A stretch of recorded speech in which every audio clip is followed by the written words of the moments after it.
તો વિદ્યાર્થી મિત્રો, આજે આપણે જે નેક્સ્ટ ટોપિકની વાત કરવાની હતી, આપણે જે લાસ્ટ લેક્ચર છે તેની અંદર આપણે અભ્યાસ કર્યો હતો કે કોષ એટલે શું. તો આજે વિદ્યાર્થી મિત્રો આપણે જે ટોપિકની ચર્ચા કરવાની છે એ ટોપિક છે કોષવાદ. કોષવાદ જેને બીજું કહેવામાં આવે છે સેલ થિયોરી. તો હવે વિદ્યાર્થી મિત્રો, કોષવાદ એટલે શું પેલા આપણે એ સમજી પછી આપણે એનો ટોપિકની શરૂઆત કરી. તો વિદ્યાર્થી મિત્રો, કોષવાદ એટલે કે કોષ વિશે જે વૈજ્ઞાનિકોએ ચર્ચા વિચારણા કરી, જેમ કે આપણે ઘણી વખત આજતકની અંદર ને આપણે જોતા હોય કે કોઈ પણ પક્ષો વચ્ચે વાદ વિવાદ થતા હોય, ચર્ચાઓ થતી હોય, બસ તે જ પ્રકારે જે બાયોલોજીની અંદર કોષ વિશે જે વૈજ્ઞાનિકોએ ચર્ચા વિચારણા કરી એટલે એનું જે ઉલ્લેખ કરવામાં આવ્યો એટલે એ ટોપિકનું નામ પાડ્યું છે વિદ્યાર્થી મિત્રો કોષવાદ. તો હવે આપણે કોષવાદ વિશે ચર્ચા કરીએ તો સૌપ્રથમ તો આપણે જોઈએ કે આ જે કોષવાદ છે એ કોષવાદ છે કેટલા વૈજ્ઞાનિકો દ્વારા રજૂ કરવામાં આવ્યો. તો કોષવાદ છે એ 2 વૈજ્ઞાનિકો દ્વારા રજૂ કરવામાં આવ્યો હતો. તો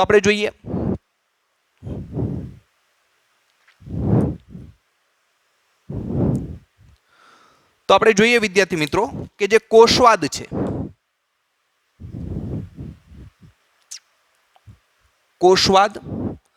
આ કોષવાદ છે કેટલા વૈજ્ઞાનિકો દ્વારા રજૂ કરવામાં આવ્યો હતો? તો કે 2 વૈજ્ઞાનિકો દ્વારા કોષવાદ છે તે રજૂ કરવામાં આવ્યો હતો. તો આપણે લખી કે કોષવાદ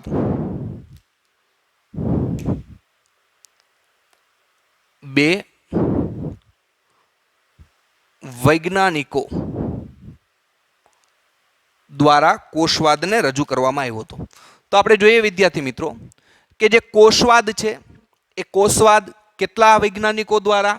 તો કે 2 વૈજ્ઞાનિકો દ્વારા કોષવાદ રજૂ કરવામાં આવ્યો. તો આપણે બંને વૈજ્ઞાનિકોના નામ જોઈ કે 2 વૈજ્ઞાનિકો ક્યાં ક્યાં હતા. એક હતું મેથિયસ સ્વીડન. આપણે જોઈએ 2 વૈજ્ઞાનિકો ક્યાં ક્યાં હતા. પેલો વૈજ્ઞાનિક હતો તે છે મેથિયસ સ્વીડન.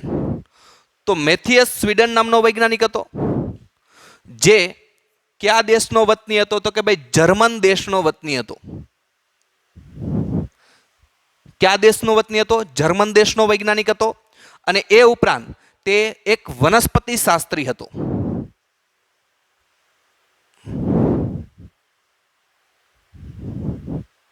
તો આપણે જોઈએ કે કોષવાદ છે 2 વૈજ્ઞાનિકો દ્વારા રજૂ કરવામાં આવ્યો હતો. આ 2 વૈજ્ઞાનિકો ક્યાં ક્યાં? તો કે એક વૈજ્ઞાનિક છે જેનું નામ છે મેથિયસ સ્વીડન. કયા દેશનો વતની હતો? જર્મન દેશનો વતની હતો. અને શું હતો? પ્રાણીશાસ્ત્રી કે વનસ્પતિ શાસ્ત્રી? તો કે તે વનસ્પતિ શાસ્ત્રી હતો. અને એને કોષવાદની જે ચર્ચા કરી તે સાલ હતું 1838ની અંદર એને કોષ વિશે ચર્ચાઓ કરી. 1838માં. તો વિદ્યાર્થી મિત્રો આપણે જોઈએ કે બીજો વૈજ્ઞાનિક હતો. એ બીજા વૈજ્ઞાનિકનું નામ હતું થિયોડર શ્વોન. બીજા વૈજ્ઞાનિકનું નામ હતું થિયોડર શ્વોન.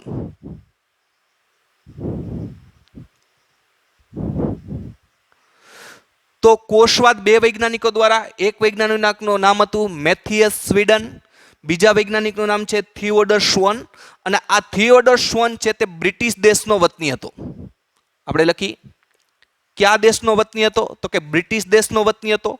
અને તે એક પ્રાણીશાસ્ત્રી હતો. આપણે જોઈએ અહીંયા કે તે શું હતો? તો કે પ્રાણીશાસ્ત્રી હતો. અને એને જે કોષવાદ રજૂ કર્યો તે લગભગ આ જ સમય દરમિયાન એટલે કે 1839ની સાલમાં તેને કોષવાદ રજૂ કર્યો. તો વિદ્યાર્થી મિત્રો આપણે અહીં જોયું કે કોષવાદ કેને કહેવાય, સેલ થિયોરી તે આપણે સમજી ગયા. કોષ વિશે જે ચર્ચા વિચારણા કરી તેને કોષવાદ કહેવાય.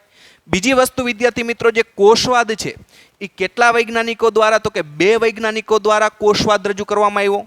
એ 2 વૈજ્ઞાનિકો વિદ્યાર્થી મિત્રો ક્યાં ક્યાં? તો કે એક વૈજ્ઞાનિક છે મેથિયસ સ્વીડન જે કયા દેશનો વતની હતો? તો કે જર્મન દેશનો વતની હતો. એટલે કે આપણે જર્મન દેશનો વતની હતો. તે શું હતો? વનસ્પતિ શાસ્ત્રી હતો. અને કોષવાદ કઈ સાલમાં રજૂ કર્યો? 1838માં. તો બીજો વૈજ્ઞાનિક કયો હતો વિદ્યાર્થી મિત્રો? થિયોડર શ્વોન. આ થિયોડર શ્વોન છે કયા દેશનો વતની હતો? તો કે બ્રિટિશ દેશનો વતની હતો. અને એને જે કોષવાદ રજૂ કર્યો એ કઈ સાલમાં રજૂ કર્યો? તો કે 1839માં. તો હવે વિદ્યાર્થી મિત્રો આપણે જોઈએ કે ક્રમ બાય ક્રમ જોતા જઈએ કે મેથિયસ સ્વીડન જે વનસ્પતિ શાસ્ત્રી હતો તેને કોષ વિશે આપને શું કીધું, અને ત્યારબાદ જે થિયોડર શ્વોન જે બ્રિટિશ દેશનો વતની હતો પ્રાણીશાસ્ત્રી હતો તેને સજીવોના અભ્યાસ ઉપરથી કોષ વિશે શું માહિતી આપી. તો પહેલાં આપણે ચર્ચા કરી કે જે વૈજ્ઞાનિક હતો કયો હતો? મેથિયસ સ્વીડન. તેને કોષ વિશે શું ચર્ચાઓ કરી તો આપણે જોઈએ.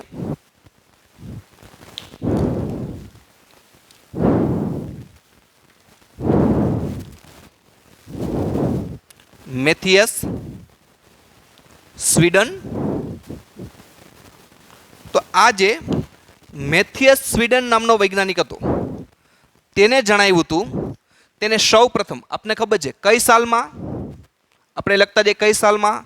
1838માં. કયા દેશનો વતની હતો? તો આપને ખબર જ છે કે જર્મન વનસ્પતિ શાસ્ત્રી દ્વારા. ક્યાં હતો? જર્મન દેશનો, એટલે કે જર્મન વનસ્પતિ શાસ્ત્રી દ્વારા.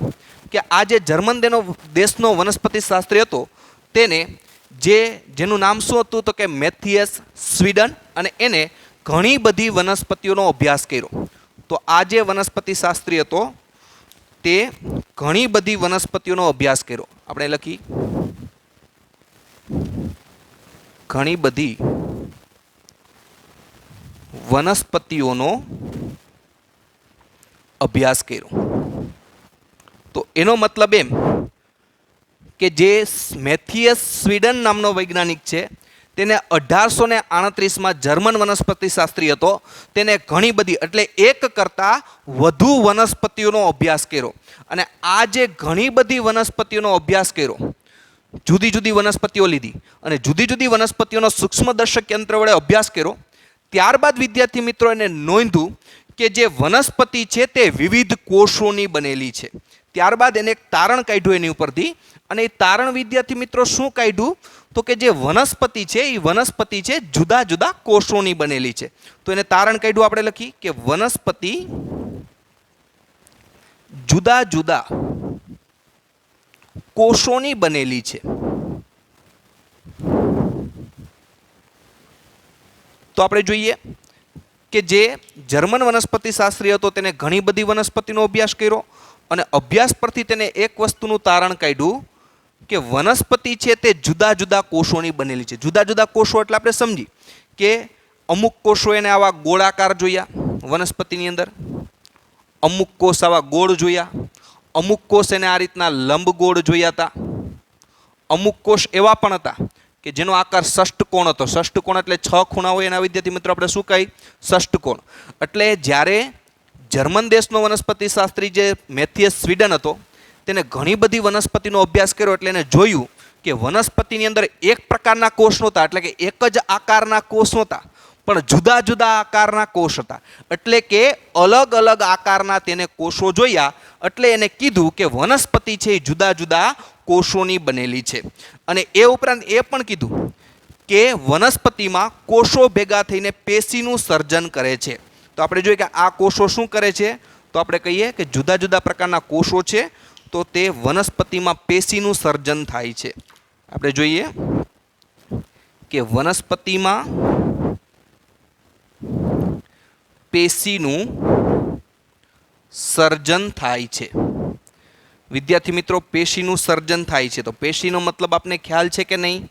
આપણે પહેલા લેક્ચરની અંદર જોઈ ગયા હતા, છતાં પણ તમને બતાવી દઉં. જેમ કે આ ગોળાકાર કોષ હોય તો આ બધા ગોળાકાર કોષ છે એ ભેગા થઈને શેની રચના કરતા હોય? તો કે એના ફરતે આવરણ હોય, એટલે આ શું બની ગઈ કહેવાય? પેશી. તો એવી રીતે માનો કે આ ષષ્ઠકોણ આકારના કોષ હોય, તો માનો કે આ ષષ્ઠકોણ આકારના કોષ છે. આ ષષ્ઠકોણ આકારના ઘણા બધા કોષો ભેગા થાય, અને ઘણા બધા કોષો ભેગા થઈને શું બનાવતી હોય? તો આપણે કહી શકીએ કે આ ષષ્ઠકોણ આકારના કોષો ભેગા થઈને શું બનાવતી હોય? પેશી બનાવતી હોય. તો આ રીતના એને નોંધ્યું કે વનસ્પતિમાં જુદા જુદા કોષોની બનેલી છે, અને આ ઉપરાંત વનસ્પતિમાં શેનું સર્જન થાય છે? કોષો ભેગા થઈને પેશીનું સર્જન થાય છે. તો આ તો વિદ્યાર્થી મિત્રો વાત થઈ કેની? મેથિયસ સ્વીડને, કે એને કોષ વિશે જે ચર્ચા કરી તેનો આપણે અભ્યાસ કર્યો. હવે આપણે જોઈએ કે બીજો પણ વૈજ્ઞાનિક હતો. કયો વૈજ્ઞાનિક હતો? તો કે થિયોડર શ્વોન. આપણે બીજા વૈજ્ઞાનિક વિશે લખી, તેનું નામ હતું થિયોડર શ્વોન. થિયોડર શ્વોન. તો હવે વિદ્યાર્થી મિત્રો આપણે જોઈએ કે જે થિયોડર શ્વોન હતો તેને કોષવાદ કઈ સાલમાં રજૂ કર્યો? તો કે લગભગ એ જ સમયમાં એટલે કે 1800માં જ આપણે જોઈએ કે 1838ની જગ્યાએ 1839માં તેને કોષવાદ રજૂ કર્યો. કયા દેશનો વતની હતો? તો કે ભાઈ બ્રિટિશ દેશનો વનસ્પતિ, એટલે કે કેવો હતો? તો કે પ્રાણીશાસ્ત્રી હતો. આપણે જોઈએ બ્રિટિશ દેશનો વતની હતો અને પ્રાણીશાસ્ત્રી હતો. તો હવે આપણે જોઈએ કે ભાઈ થિયોડર શ્વોન તો પ્રાણીશાસ્ત્રી હતો, તો આપને ખબર જ હોય કે તેને શું કર્યું? તો કે 1838માં બ્રિટિશ પ્રાણીશાસ્ત્રી હતો, તેને જુદા જુદા પ્રાણીઓનો અભ્યાસ કર્યો. જેમ થિયોડર જે આપણે જોઈએ કે મેથિયસ સ્વીડને શેનો અભ્યાસ કર્યો તો? વનસ્પતિઓનો. એમ થિયોડર શ્વોને શેનો અભ્યાસ કર્યો? કે જુદા જુદા પ્રાણીઓનો અભ્યાસ કર્યો. તો આપણે લખી કે આ જે 1839માં બ્રિટિશ પ્રાણીશાસ્ત્રી હતો તેને જુદા જુદા પ્રાણીઓનો અભ્યાસ કર્યો.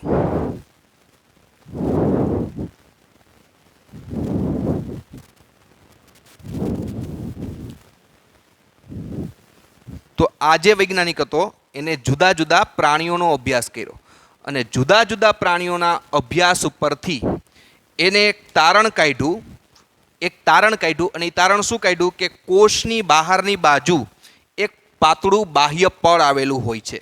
એને એક તારણ કાઢ્યું એટલે આપણે લખશું કે એને નોંધ્યું. શું નોંધ્યું? કે જે કોષ હોય એ કોષની બહારની બાજુ, એટલે કે જે કોષો હોય છે એટલે કોષની બહારની બાજુ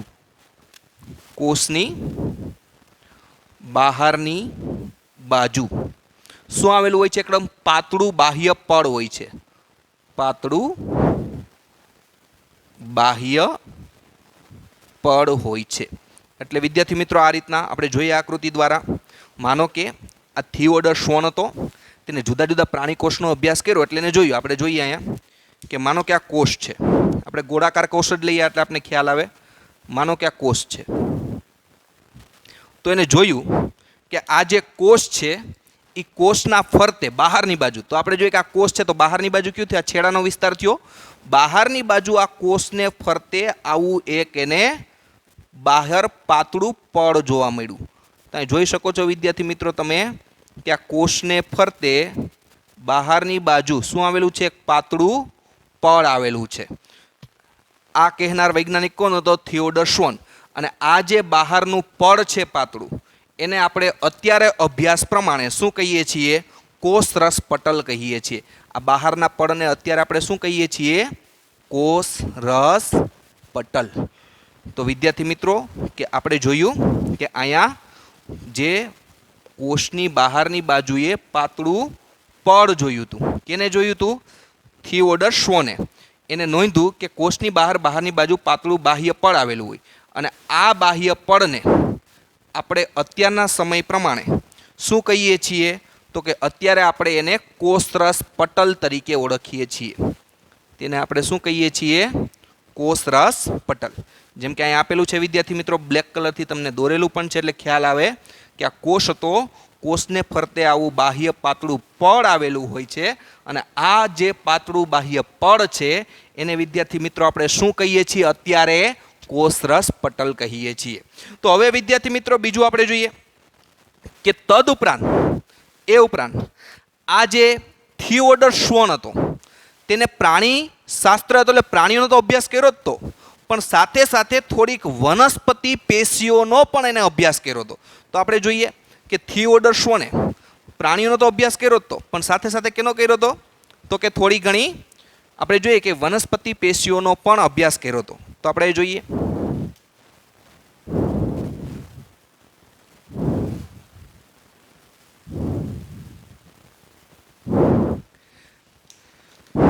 તો આપણે અહીંથી લખીએ કે થિયોડર શોને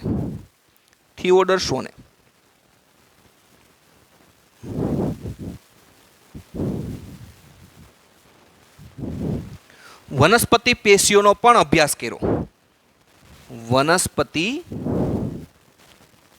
પેશીઓનો પણ અભ્યાસ કર્યો.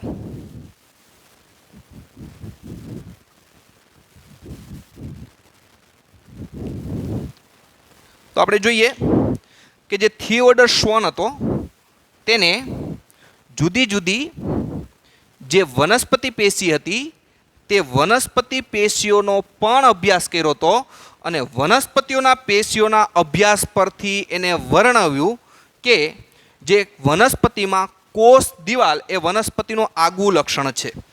તો આપણે જોઈએ કે થિયોડર શ્વોને વનસ્પતિ પેશીઓનો પણ અભ્યાસ કર્યો અને વનસ્પતિના પેશીઓના અભ્યાસ પરથી આ વૈજ્ઞાનિકે જણાવ્યું કે વનસ્પતિ કોષમાં કોષ દિવાલ તે તેનું આગવું લક્ષણ છે. તો વનસ્પતિ કોષમાં કોષ દિવાલ એ વનસ્પતિનું કેવું લક્ષણ છે? આગવું લક્ષણ છે.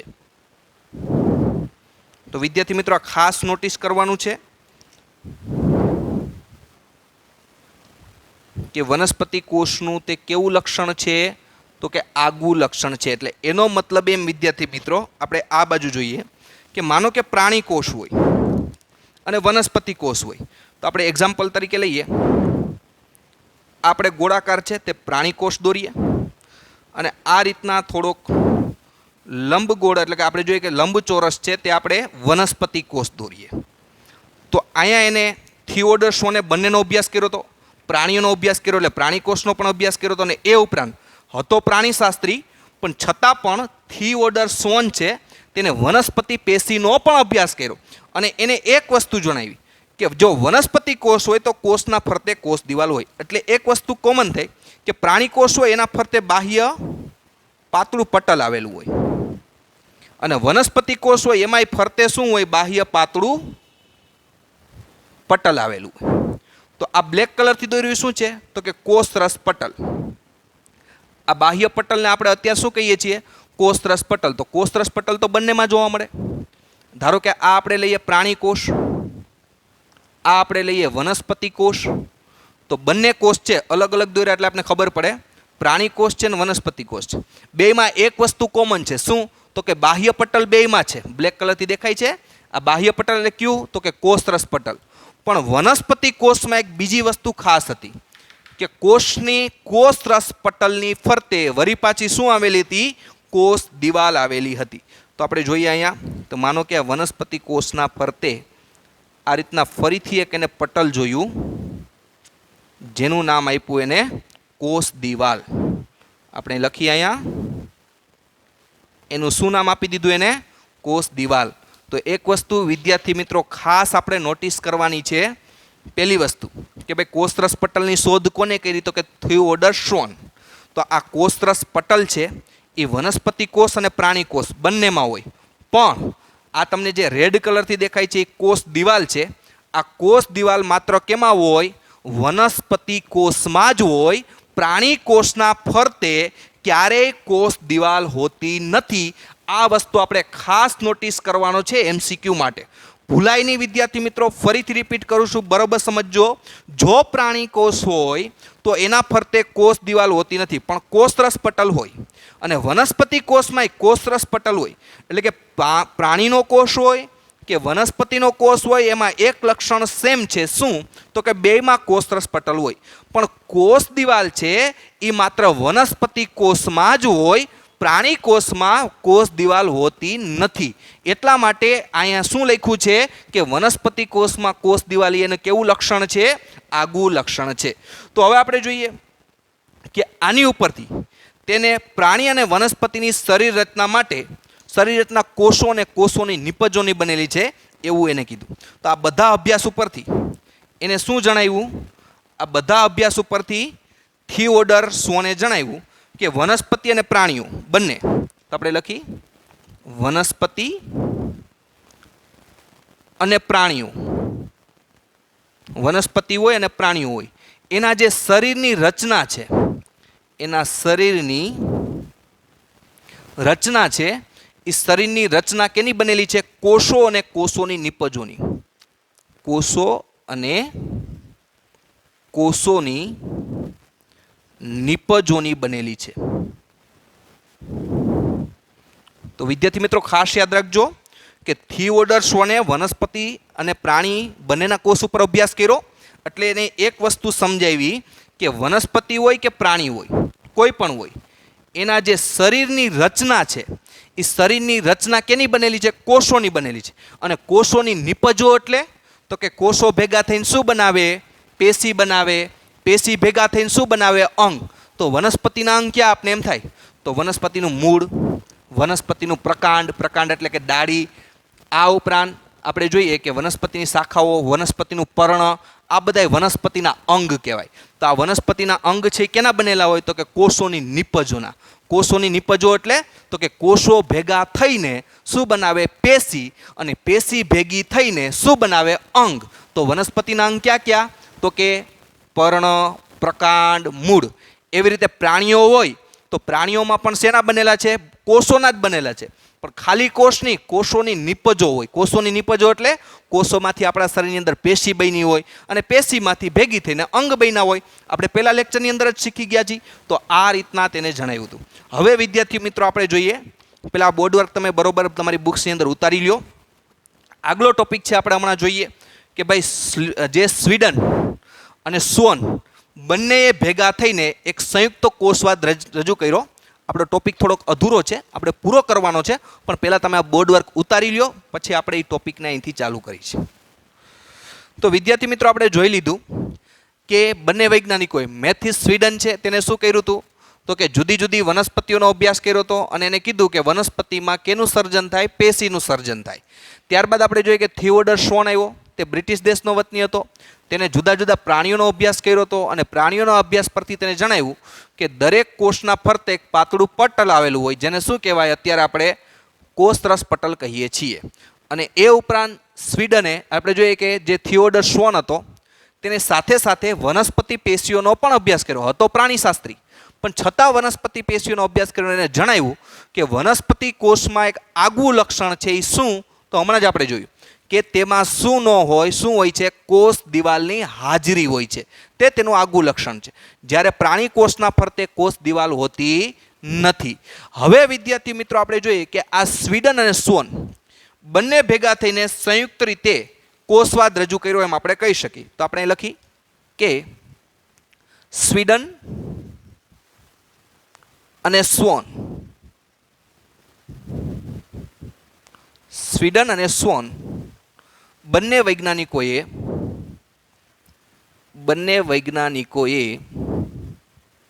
સંયુક્ત રીતે કોષવાદ રજૂ કર્યો.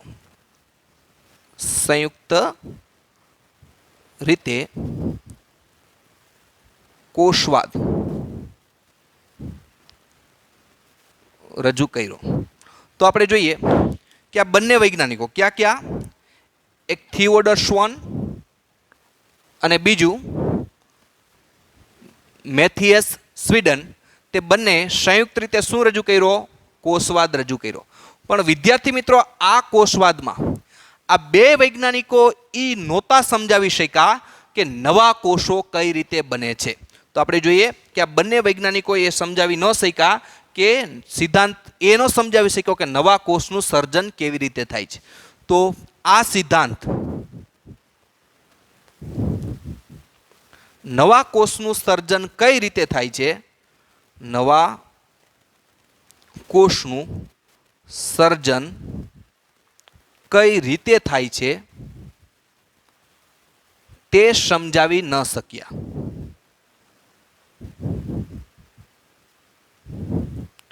આ બંને વૈજ્ઞાનિકો એ વસ્તુ ન સમજાવી શક્યા કે જે નવો કોષ છે એ નવો કોષ બને છે કઈ રીતે, એ વસ્તુ સમજાવી શક્યા નહીં. બંને વૈજ્ઞાનિકોને એ ખબર પડી ગઈ હતી કે વનસ્પતિ હોય કે પ્રાણી હોય તે ઘણા બધા કોષોની બની છે. તો આટલા બધા કોષ કઈ રીતે બને છે, નવા કોષ કઈ રીતે બને છે, એ વસ્તુ આ સમજાવી શક્યા ન હતા. પણ વિદ્યાર્થી મિત્રો આપને ખબર છે કે નવો કોષ કઈ રીતે બને? કોષ વિભાજન દ્વારા. આપણે પહેલા લેક્ચરની અંદર જ ચર્ચા કરી ગયા છીએ. અને કોષ વિભાજન એટલે શું? તો કે એક કોષ હોય એકમાંથી બે બની જાય, બેમાંથી ચાર બને, ચારમાંથી આઠ બને, આઠમાંથી બે બને એટલે કેટલા થાય? 16 બને. આ પ્રક્રિયાને કોષ વિભાજન કહેવાય. પણ એ સમયમાં આ વૈજ્ઞાનિકોને ખબર નહોતી પડતી કે આ નવા કોષો કઈ રીતે બને છે. તો પરિણામે વળી પાછો એક નવો વૈજ્ઞાનિક આવ્યો અને આ નવા વૈજ્ઞાનિકનું નામ હતું રુડોલ્ફ વિર્સો.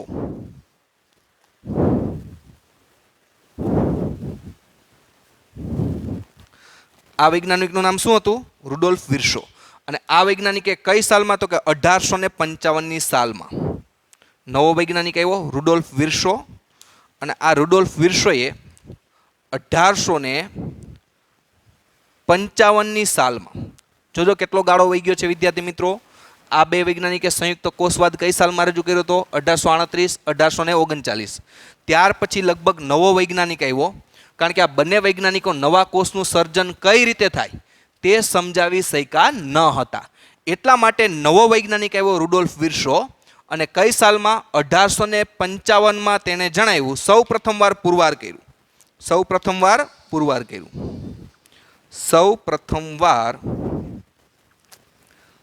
પુરવાર કર્યું એટલે કે સૌ પ્રથમવાર સાબિત કર્યું કે કોષ વિભાજન પામી પૂર્વ અસ્તિત્વ ધરાવતા કોષમાંથી કઈ પ્રક્રિયા દ્વારા? સૌ પ્રથમ પુરવાર કર્યું. શું પુરવાર કર્યું?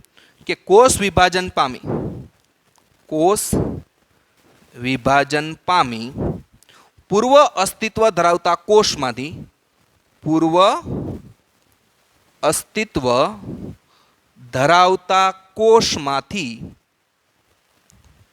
કોષમાંથી નવા કોષનું સર્જન થાય છે. નવા કોષનું સર્જન થાય છે. તો વિદ્યાર્થી મિત્રો, સૌ પ્રથમ રુડોલ્ફ વિર્સો હતો. તેને 1855ની સાલમાં સૌ પ્રથમે સાબિત કર્યું કે કોષ વિભાજનની પ્રક્રિયામાંથી જે પૂર્વ અસ્તિત્વ ધરાવતો કોષ હોય એમાંથી નવા કોષનું સર્જન થાય છે. કઈ રીતે વિદ્યાર્થી મિત્રો? તો આપણે જોઈએ કે માનો કે આપણે કોષ દોરીએ. અહીંયા આપણે ગોળાકાર કોષ દોરીએ. કેવા આકારનો છે? ગોળ આકારનો દોર્યો છે. તો આ કોષ હતો તો તેમાંથી શું થાય? કોષ વિભાજન. અને કોષ વિભાજનનો મતલબ વિદ્યાર્થી મિત્રો આપણે આગળ જ શીખી ગયા. કેને કહેવાય? તો એક કોષ હોય, આ એક કોષમાંથી કેટલા બની જાય? બે કોષ. આને શું કહેવાય? કોષનું વિભાજન. એટલે કોષ વિભાજન, એકમાંથી બે બને, બેમાંથી કેટલા બને? ચાર બને. એવી રીતે કે પૂર્વ અસ્તિત્વ ધરાવતા કોષમાંથી નવા કોષનું સર્જન થાય. તો આ એક કોષ છે, આ કોષનું વિભાજન થાય એટલે એકમાંથી કેટલા કોષ બને? બે. વળી પાછા આ બે કોષ વિભાજન થાય એટલે બેમાંથી કેટલા બને? ચાર. કેટલા બનશે? 4. અને વળી પાછું વિભાજન થાય એટલે 4માંથી કેટલા બને? 8. તો હવે જો વિદ્યાર્થી મિત્રો, આ બે નવા કોષ બન્યા છે. નવા કોષ કઈ પ્રક્રિયા દ્વારા? આ પ્રક્રિયાને શું કહેવાય? કોષ વિભાજન. કોષ વિભાજન દ્વારા એકમાંથી બે કોષ બન્યા. તો આ નવા બે કોષ ક્યાંથી બન્યા? પૂર્વ અસ્તિત્વ ધરાવતા કોષમાંથી. તો આ બે નવા કોષ બન્યા, એની પહેલાનો પૂર્વ અસ્તિત્વ ધરાવતો કોષ કયો હતો? આ ઉપરનો. તો આ કોષમાંથી આ બે નવા કોષ બન્યા. તો આ જો વ્યાખ્યા વાંચો જી, કે પૂર્વ અસ્તિત્વ ધરાવતા કોષમાંથી, જે પૂર્વ અસ્તિત્વ પહેલાથી જ આવેલો છે કોષ, એમાં શું થાય? કોષ વિભાજન. તો થયું કોષ વિભાજન અને નવા કોષો બની ગયા, બે બની ગયા. તો હવે વિદ્યાર્થી મિત્રો અહીં જો ફરીથી આ બે નવા કોષ છે. તો આ બે નવા કોષ છે એનો પૂર્વ અસ્તિત્વ ધરાવતો કોષ કયો? તો આ ઉપરનો. અને આ બે નવા કોષ છે તો એનો પૂર્વ અસ્તિત્વ ધરાવતો કોષ કયો? તો કે ઉપરનો. તો આ રીતના પૂર્વ અસ્તિત્વ ધરાવતા કોષમાંથી નવા કોષનું સર્જન થાય છે. અહીંયા પણ બોલી શકો, પૂર્વ અસ્તિત્વ ધરાવતા કોષમાંથી નવા કોષનું સર્જન થાય. આના માટે બોલવું હોય તો પૂર્વ અસ્તિત્વ ધરાવતા કોષમાંથી નવા કોષનું સર્જન થાય છે.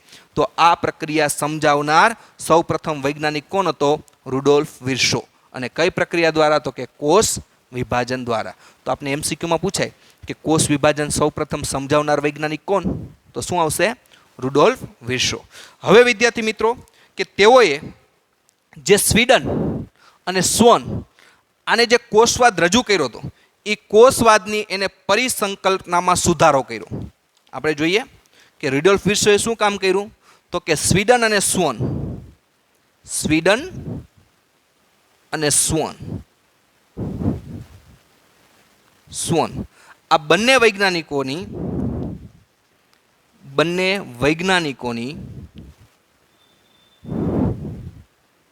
કોષવાદની જે પરિસંકલ્પના છે, કોષવાદની પરિસંકલ્પનામાં સુધારો કર્યો.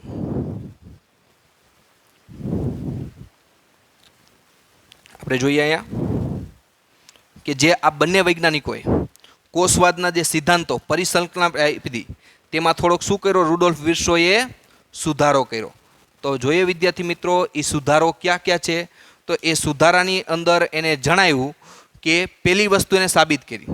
કઈ કઈ? તો કે દરેક કોષ છે, તો આજના સમયમાં આપણે જે કોષવાદ વિશે અભ્યાસ કરી છે, તો આજના સમયમાં કોષવાદ એટલે આપણે અહીંથી લખી ખ્યાલ આવે કે આજે સુધારો કર્યો, તો આપણે લખી આજના સમયમાં કોષવાદ. આજનો સમયનો કોષવાદ શું છે? તો એને જે પરિકલ્પના લાવી તેમાં સુધારો કર્યો. શું સુધારો કર્યો? પહેલી કે બધા જ જીવંત બધા જ જીવંત સજીવો કોષ અને કોષની નિપજોના બનેલા છે. પહેલી વસ્તુ કીધી કે બધા જ જીવંત સજીવો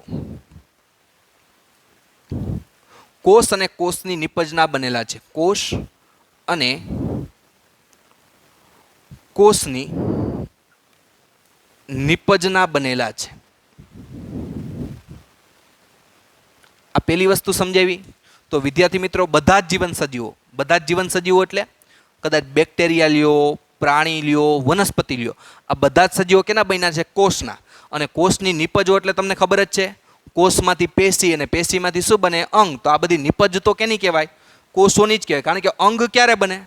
પેશી ભેગી થઈને. પેશી ક્યારે બને? કોષો ભેગા થઈને. તો કોષ જ ન હોય તો પેશી ન હોય, પેશી ન હોય તો શું ન હોય? અંગ ન હોય. એટલા માટે કીધું બધા જ જીવંત સજીવો કેના બન્યા છે? કોષના બનેલા હોય, કાં તો કેના બનેલા હોય? કોષોની નિપજોના બનેલા હોય છે. બીજી વસ્તુ કીધી કે બધા જ કોષોનું સર્જન પૂર્વ અસ્તિત્વ ધરાવતા કોષમાંથી થાય છે. બીજી વસ્તુ એને શું કીધી કે બધા જ કોષોનું સર્જન પૂર્વ અસ્તિત્વ ધરાવતા કોષમાંથી થાય છે. પૂર્વ અસ્તિત્વ ધરાવતા કોષમાંથી થાય છે. આ વસ્તુ પણ યાદ રાખવી કે બધા જ કોષોનું સર્જન, તો આપણે જોયું હતું આ બધા જ કોષો છે તે ક્યાંથી બને? તો બધા જ કોષોનું સર્જન પૂર્વ અસ્તિત્વ ધરાવતા કોષમાંથી છે. બધા જ કોષોનું સર્જન ક્યાં થાય? પૂર્વ અસ્તિત્વ ધરાવતા કોષમાંથી થાય છે. અને ત્રીજી વસ્તુ કીધી કે કોષ એ જીવનનો રચનાત્મક અને ક્રિયાત્મક એકમ છે. કોષ એ સજીવનો કેવો છે? રચનાત્મક અને ક્રિયાત્મક એકમ છે. તો આપણે લખીએ અહીંયા કોષ એ સજીવનો રચનાત્મક અને ક્રિયાત્મક એકમ છે. તો આપને ખબર જ છે કોષ એ સજીવનો રચનાત્મક અને ક્રિયાત્મક એકમ. શું કામ? કારણ કે કોઈ પણ સજીવ હોય એની રચના કેની બનેલી છે? કોષોની જ બનેલી છે. તમારું શરીર છે, મારું શરીર છે, વનસ્પતિની શરીર રચના છે, બેક્ટેરિયાની શરીર છે, એ બધા બન્યા છે તો કેના? કોષોથી જ એની રચના બની. એટલે કોષ એ સજીવનો કેવો કહેવાય? રચનાત્મક. અને ક્રિયાત્મક એકમ એટલે આગલા લેક્ચરમાં આપણે શીખી ગયા. હવે ધારો કે વિદ્યાર્થી મિત્રો આપણું આખું શરીર છે એ આખું શરીર કેનું બનેલું છે? તો કે કોષોનું બનેલું છે. તો આખું શરીર આપણું કોષોનું બનેલું છે. તો હું તમને એમ કહું, તમે ખોરાક ખાશો તો ખોરાકની પાચનની પ્રક્રિયા કોણ કરે? કોષ કરશે. તો એટલા માટે ક્રિયા પણ બધી કોણ કરે? કોષ જ કરે. એટલે સજીવનો કોષ એ સજીવનો કેવો છે? રચનાત્મક અને ક્રિયાત્મક એકમ છે. તો વિદ્યાર્થી મિત્રો આ વાત થઈ કોષવાદની, સેલ થિયોરીની. હવે આપણે નેક્સ્ટ લેક્ચરની અંદર કોષનું વિહંગાવલોકનનો અભ્યાસ કરશું. તો અહીંયા આ તમારું બોર્ડ વર્ક વ્યવસ્થિત ઉતારી નાખજો, ક્યાંય ભૂલ ન થાય તેની ખાસ ધ્યાન રાખજો. અને અહીંયા જે પણ વર્ડ્સ આપણે સમજ્યા છીએ એ વર્ડ્સ બરોબર સમજવા જરૂરી છે. અને તમારી બુક્સની અંદર જ્યારે તમે ઉતારતા હોય ત્યારે તમારે આ લાઇનમાં જ ઉતારવાનું છે. આ તો આપણી પાસે સ્પેસનો અભાવ હતો એટલે ફરીથી આપણે ડ્રો કરેલું છે. તમારે ક્રમ બાય ક્રમ જ લખતું જવાનું છે કે એને શું કીધું છે, કે ભાઈ સ્વીડને શું કીધું, પછી સ્વને શું કીધું એ લખવાનું, અને છેલ્લે શું લખવું? રુડોલ્ફ વિર્સોએ શું કીધું તે રજૂ કરવાનું છે. તો આપણે અહીંયા સુધી લેક્ચર રાખી. નેક્સ્ટ લેક્ચરની અંદર વિદ્યાર્થી મિત્રો આપણે કોષનું વિહંગાવલોકન વિશે અભ્યાસ કરશું. ઓકે વિદ્યાર્થી મિત્રો, થેન્ક યુ.